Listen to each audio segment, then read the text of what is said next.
Hey guys, welcome back. In this episode, we're going to talk about retro handheld gaming. With one of these units coming out of China almost on a daily basis, it's nearly impossible to make a choice. But this is my collection over about a 12-month period. But it's not about them, it's about this guy right here, the Retro Game 350, and why it stands out among the crowd.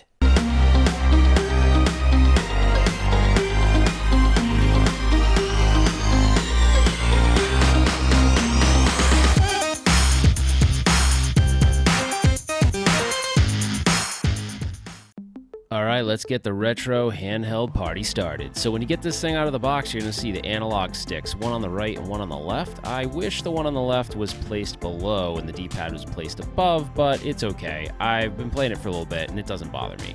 The buttons on the right feel really nice.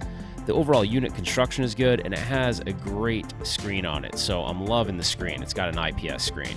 When you look below, you've got your reset button, your plus and minus for volume. There's a power button on the far left, stereo speakers, and your micro SD card to load your games. Moving to the top, you got 4 additional action buttons, L1, L2, R1, and R2, so you shouldn't have any problems with games that require additional buttons, especially fighters.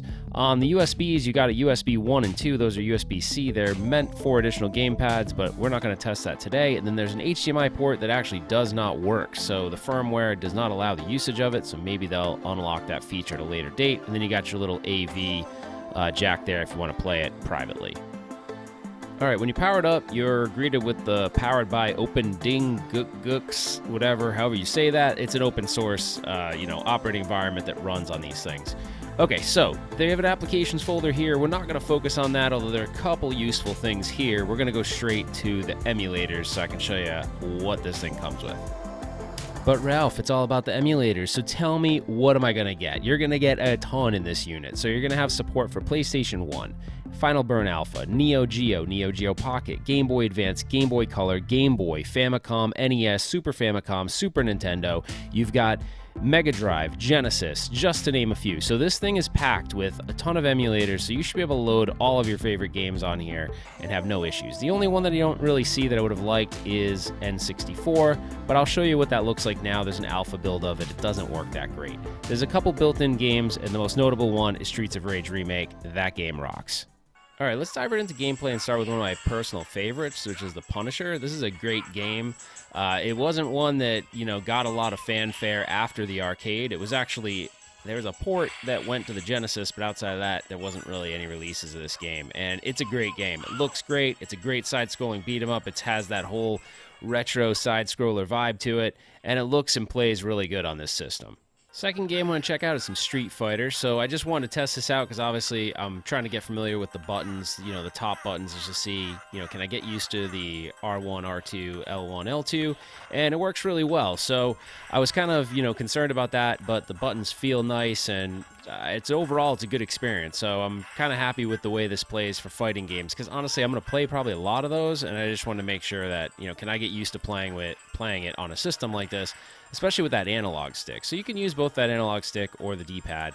I'm kind of liking the analog stick for now, so it's not bad. It's a little wiggle stick sometimes, but it does the job for these fighter games.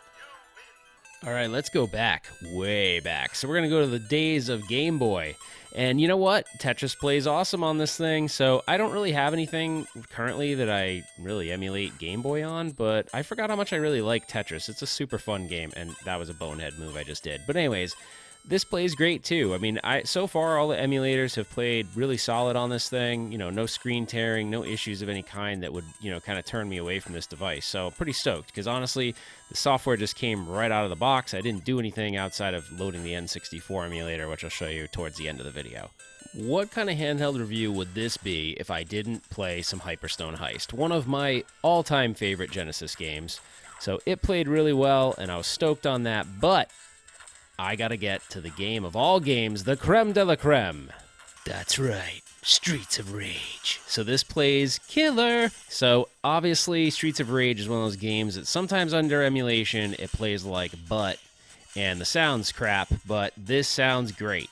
and it's using that Pico emulator, which I do notice that game, or that emulator runs this game really well, and the sound emulation is pretty good. So no complaints here. I'm super stoked. But let's get this party up-leveled a bit and play something maybe a little bit more taxing on this little guy.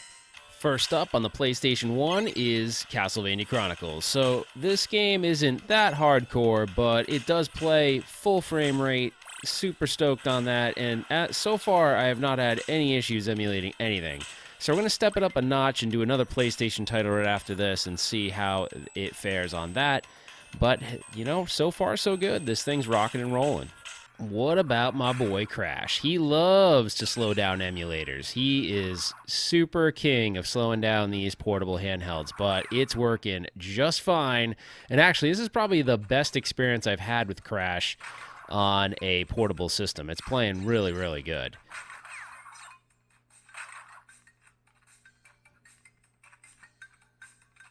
What kind of handheld review would this be without some Neo Geo? So here is some Metal Slug. Again, full frame rate, no screen tearing, it plays awesome. So the only issue I had was with one of the alpha emulators, which is N64, and it doesn't even come on here, but I wanted to, you know, include a little clip of it just out of curiosity, because I know a lot of you guys love the N64. So let's check it out. Okay, so I tried several N64 games, and all of them kind of had the same issue. There's some graphical glitching going on, there's audio clipping, but the gameplay speed wasn't terrible, but it definitely is a greatly reduced frame rate.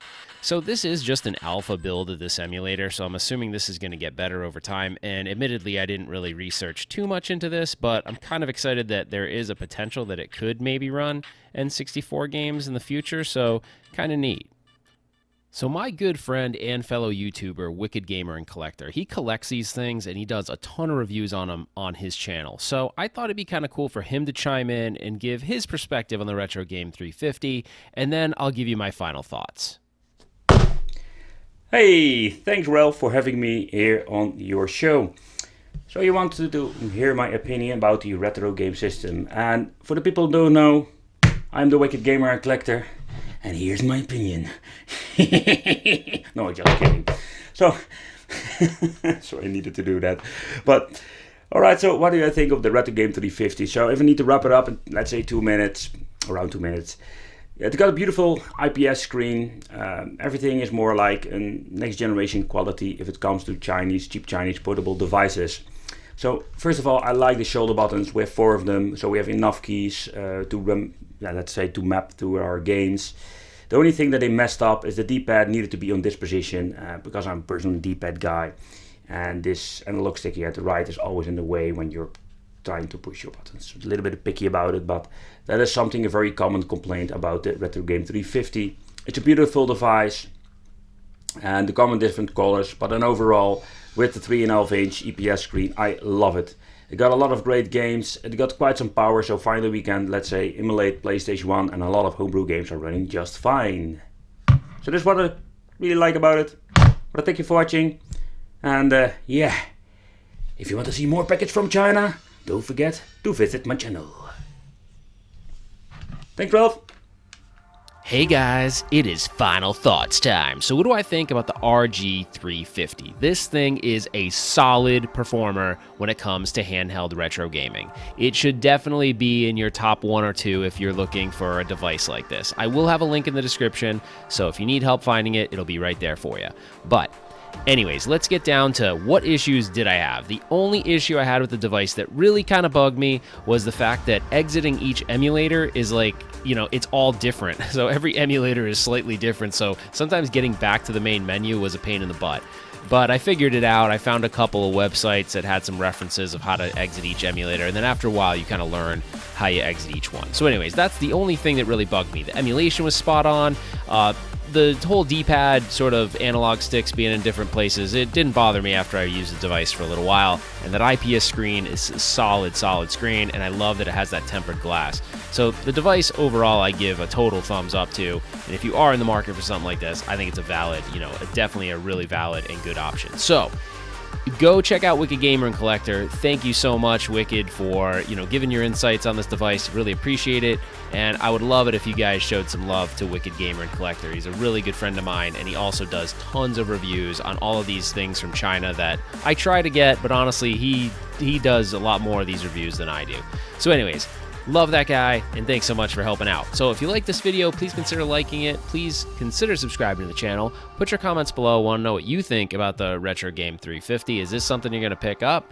And that's it for now, guys. We will see you on the next one.